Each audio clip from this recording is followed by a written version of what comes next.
that their kids act, and we're comparing to the way that they eat, and we're comparing all this stuff. The Bible says this is not wise, which makes it an act of ignorance. Next time you get on Instagram and start being mad because they on vacation, know that you are committing an act of ignorance. Y'all seen the little Instagram where I am mentally right now? You not there?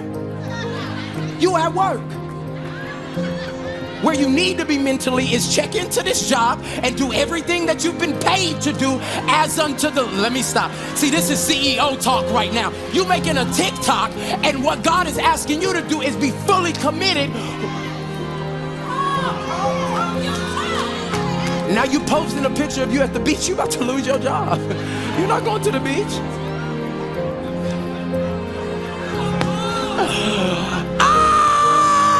You're gonna be driving to gathering place talking about you at the beach. Do you hear what I'm saying? Because you are so consumed in comparison and you're committing an act of ignorance.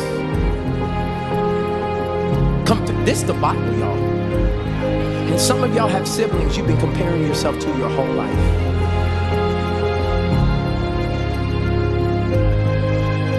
That's why you get anxiety around all the holidays. Because you feel like you gotta go there with something new.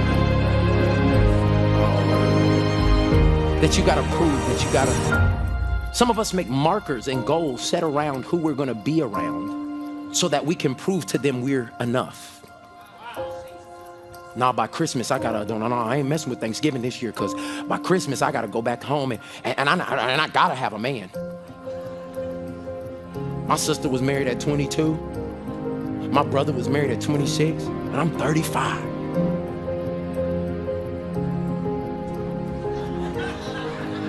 My wretched life. God, what are you doing with me? If it's not your will for me to get married, Lord, just tell me. And you doing all of this, and God said, literally, like, you're so much in comparison. When I send you the man or the woman,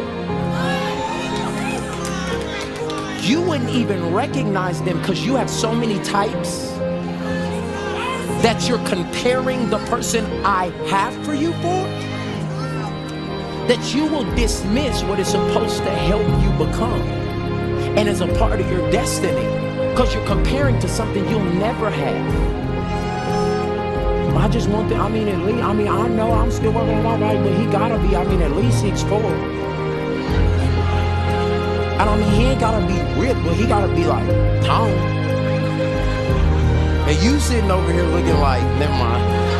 But what I'm telling you,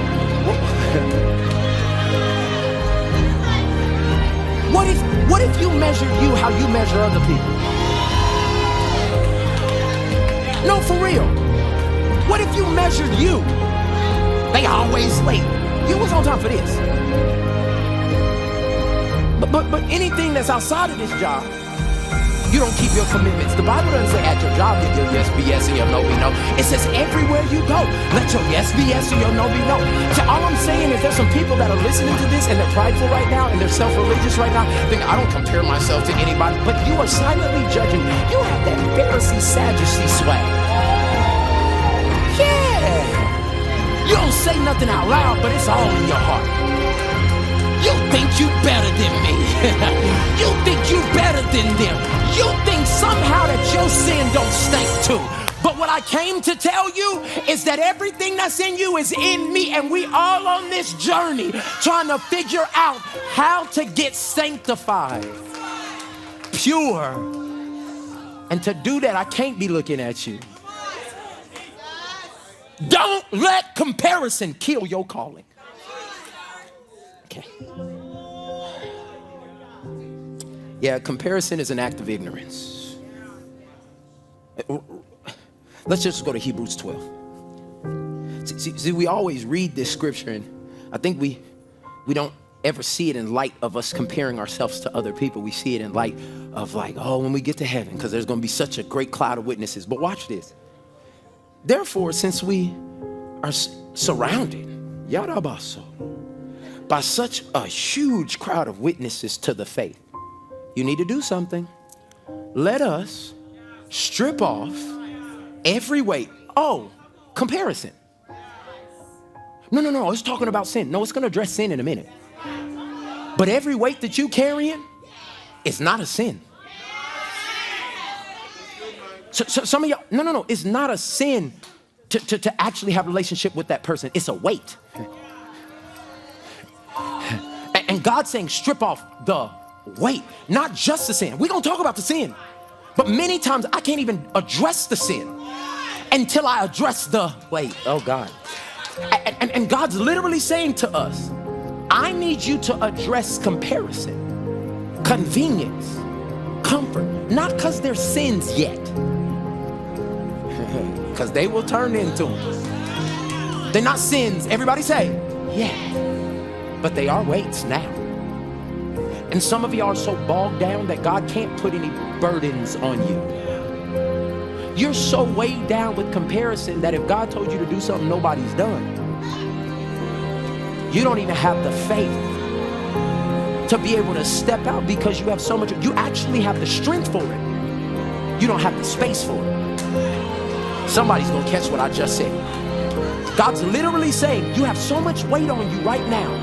Comparison, convenience. And he said you would have to strip off that weight to be able to handle the burden that I will give you to change your community, to end sex trafficking, to be a person that stands up for justice, to be able to love the people around you. But you don't have the space, but you still have the strength because you've been carrying around comparison since you were 6. Your spiritual calf muscles is huge. That means every time you get in front of people, you thinking, what do they think of me? It must be exhausting to literally go everywhere, Can I tell you something that nobody's probably told you? You look amazing. You're doing good. You could be way worse, but you're still here. God has graced you with another day. He's still standing with you. He wants you to succeed. As long as there's breath in your body, there is purpose in your life. You are valuable. All that can be said if you still don't believe it. Have you ever tried to give somebody a compliment who didn't believe it? And it's literally like how they say water off a duck's back. I don't know if you've ever seen water fall off a duck's back, but they got on like a next level swimsuit that God gave them. And like literally you can see that they can go down and come up and go, and like all the beads of water, they will be completely dry. That's how it's not that you don't have people around you that are encouraging you. We hear. You just don't know how to receive it.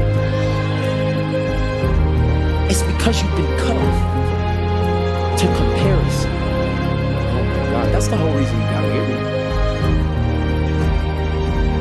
You were trying to create a picture you saw instead of marry somebody for the purpose that God showed you. Okay, let me step back because I felt the anger. It says, let us strip off every weight that slows us down. And then it addresses sin, especially sin. Okay? That so easily trips us up.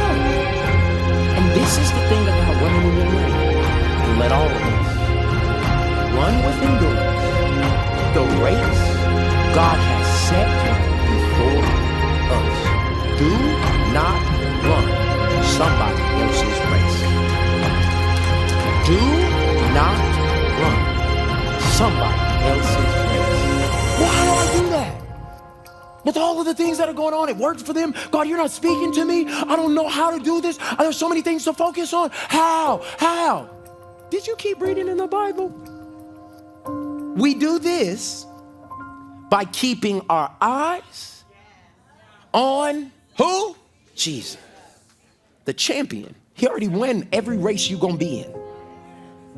He's the champion who initiates. He says, ready, set, bow. He brings you into the game. And he's the one standing at the finish line. He initiates and perfects our faith. Because of the joy that was awaiting him, he did this too. He endured the cross, disregarding the shame. Now he's seated in the place of honor beside God's throne. This is the thing I want to let you know. We can't compare because we have our own lane, our own set of rules, and our own expectations.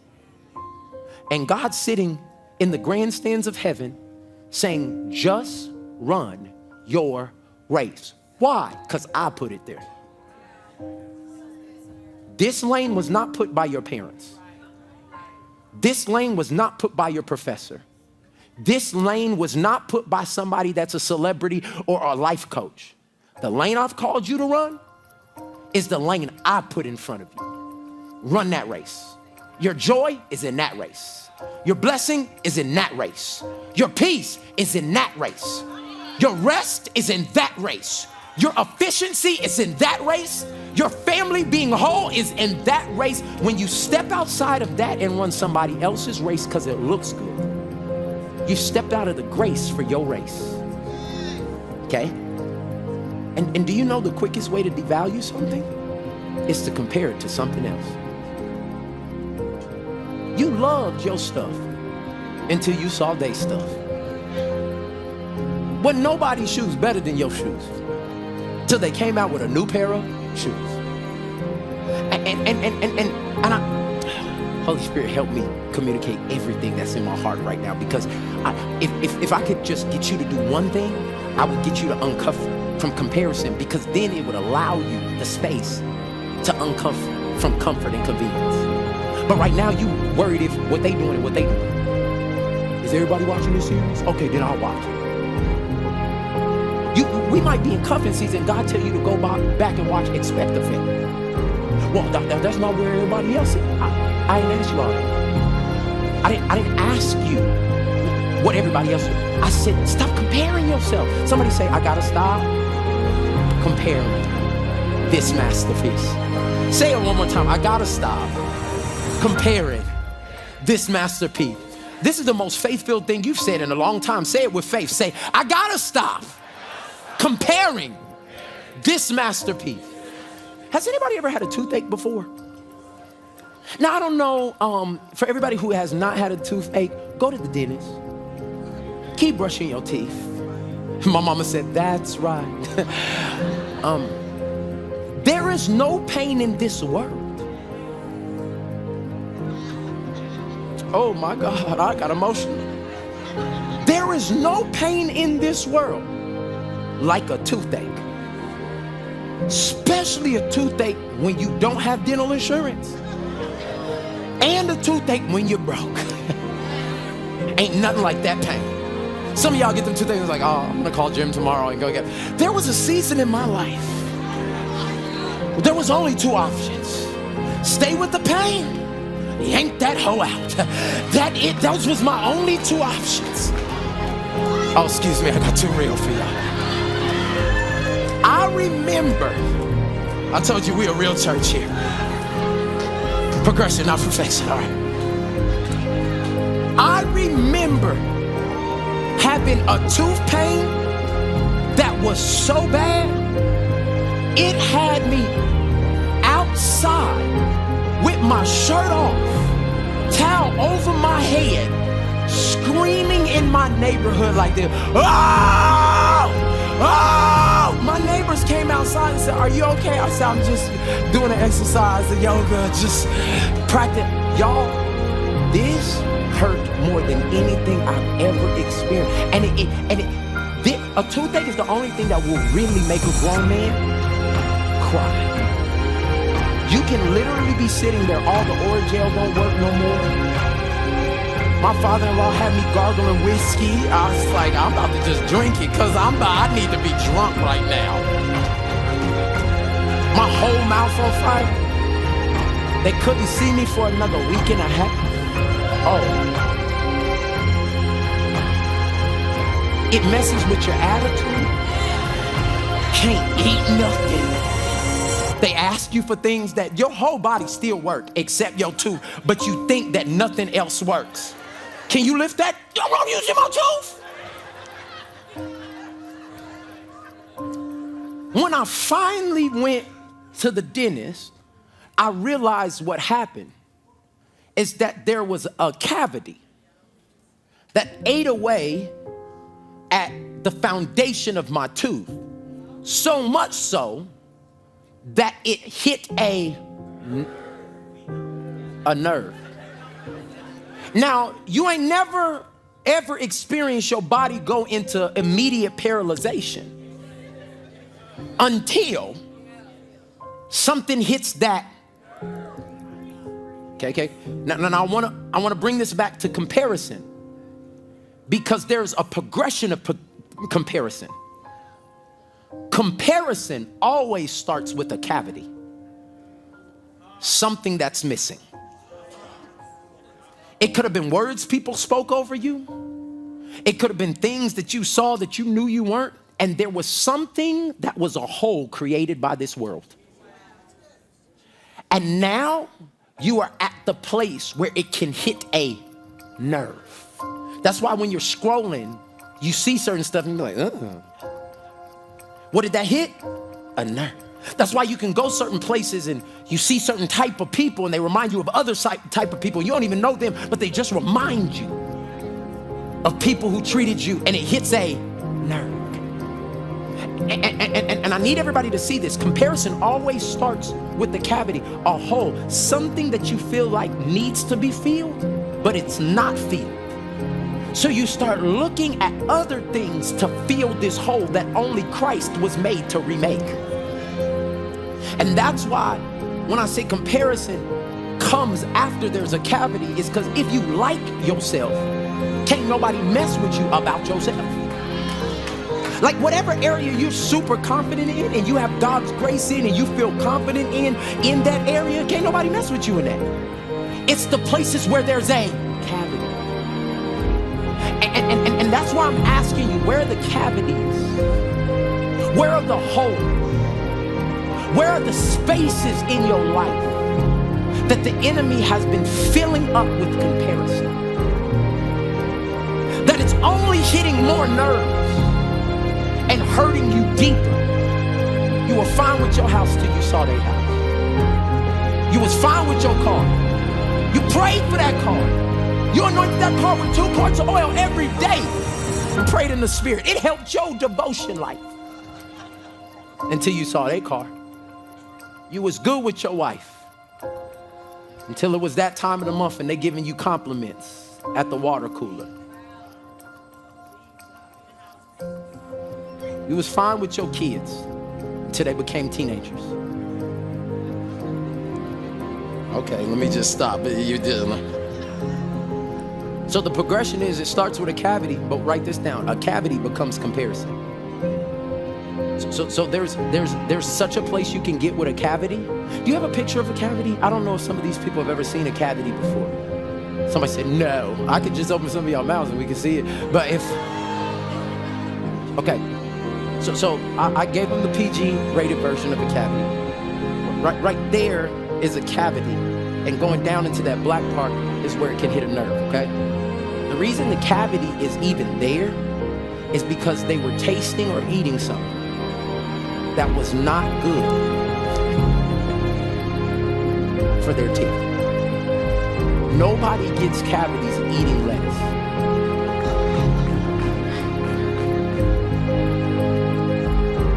If you brush your teeth and you eat greens and chicken and fish, you don't get cavities. It's when you put sugar, when you get things that your flesh likes and craves and desires more. When you put that in your mouth, those are the things that create cavities. And cavities can go to such a place where it hits a nerve where they can't fill in the tooth. Some of y'all know about this. But what ends up happening is they say the nerve has been exposed too long. And what we're going to have to do is we're going to have to kill the nerve. And at the moment of pain, you don't care. You murdered that nerve. Murder it now. But what they don't tell you at the point where you make this impulse decision because you don't want to feel the pain anymore is the effect that that space now has on all your other teeth. take out one of your teeth. Just one. And watch how your teeth do the Dougie all around your gut. I'm not even, them mugs start, and then they'll watch me whip. They'll do the whole, you will look at yourself, and because of taking out something that hurt in the moment, because the nerve was exposed, you've now opened yourself up to a whole nother set of problems. What are you saying? Comparison doesn't just come with comparison. It leads to coveting. Okay. I know these are big words we don't use in 2022, but they all through the Bible. The cavity goes to comparison, and comparison turns into coveting. And now coveting is a sin. This is why it says it's not wise to compare, because you're one step away from coveting. Why would you be close to sin if you could be far away in contentment? You can either live content, or you can have a cavity, or you can live in comparison, or you can live in coveting. And God says, I want my children to be all the way over here, content. God, if this is what you're giving me right now, I'm not comparing with them. I'm gonna stay right here. Yes! Get married! Yes! Have a successful business! Yes! Kids is beautiful! Yes! And still be good. My marriage still need work. Still be good. I'm not the weight I want to be. Still be good. See y'all, I'm trying to teach you, everybody say contentment. And some of y'all are so mad right now because you don't even know anything else except comparing yourself. Even when you win, it's not a win until it was better than somebody else's win. You don't even celebrate what you did in case, and just in case somebody else did something great. It takes away your thunder, takes away your fire, takes away, I thought it was until it was somebody else's birthday. How y'all know that everybody has birthdays on your birthday? And the more people you know, there will be multiple people that have birthdays on your same day. I met somebody who was so mad that it was somebody else's new birthday on their birthday. And they literally let what that person did for their 30th birthday ruin something they had been looking forward to for the entire year. It's because they started, everybody say, write this down, coveting. Yeah, comparison becomes coveting. And look at Exodus 20:17. You shall not covet your neighbor's house. It's so specific. This is so nasty. I love the Bible. You shall not stop going through the neighborhood saying, how'd they get here? You may not say it out loud, but you feel it in your heart. Don't covet their house. You shall not covet your neighbor's wife. Stop looking at your friend's wife, wishing you would have met her first. Where the close camera? Give me a close. They need to see my face. Bring the camera right here.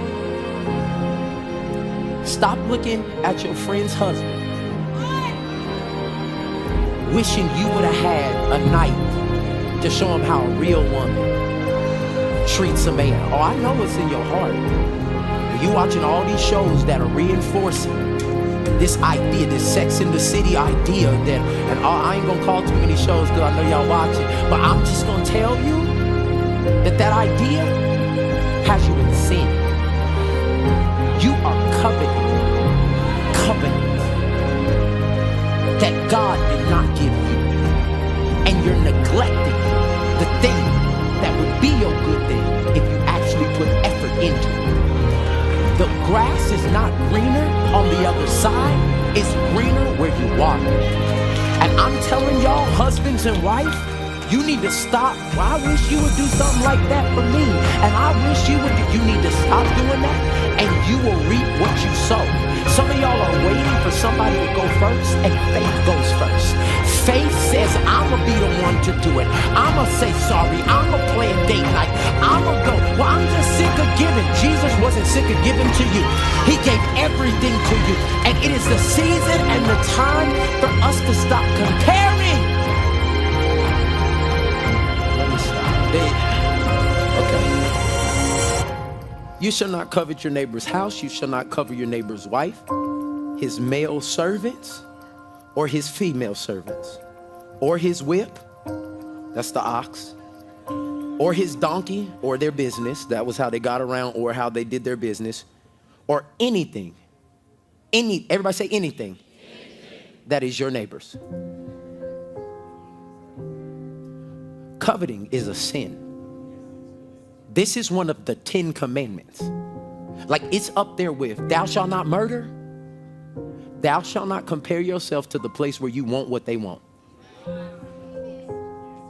We don't say it like that, but it's that raw in the Bible. Don't cheat on your wife, don't cheat on your husband, don't want what they have. Be content with what you want. And I know somebody's like, but is there a desire? Is there a problem with wanting more? No. More of what God wants for you, but not more of what they got. Because at the moment people come into the equation, you're not supposed to be comparing to people.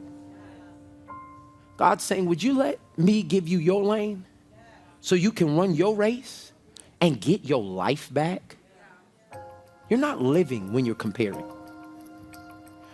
It is literally an exercise of frustration to look at everything God's given you and to look at something that God's given other people and devalue what God's placed in your hand.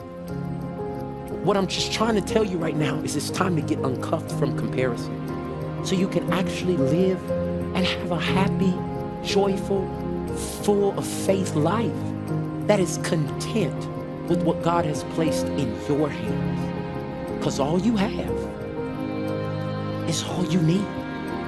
What's in your hands right now? Look at your hands. Just look at them. Just put them out like this. There are things, there are children and influence and ideas and cures and solutions and love, joy and administration and help. And there's things that God has placed in your hands that He has never coded anybody else in this world for except you. And comparison is robbing not just you, it's robbing all of us of the truest, greatest version that you are supposed to be. Today I'm asking you, uncuff from comparison. I feel the spirit right there. Oh, and you know this is not an age thing. I ain't worried about these young white women. I mean old heads all the time that just act like because you over the age of 60, you don't care no more. Yeah, you still got that crease on all your jeans. Them mugs be at Yale Cleaners all the time, cause, let me stop. Cause you desire to be presented and looked at and done a different way. We all got our things. And God's saying, just uncuff. Cause if it goes from a cavity, well, let me just say it like this. We all started out as content. Like when you come into this world, it don't take much to satisfy you. Food and a changed diaper. You're not looking at other babies like, what you eat?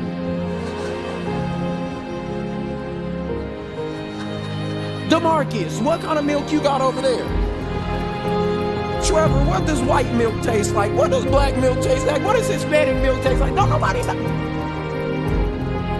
They are content with what we learn comparison. We are teaching our kids comparison.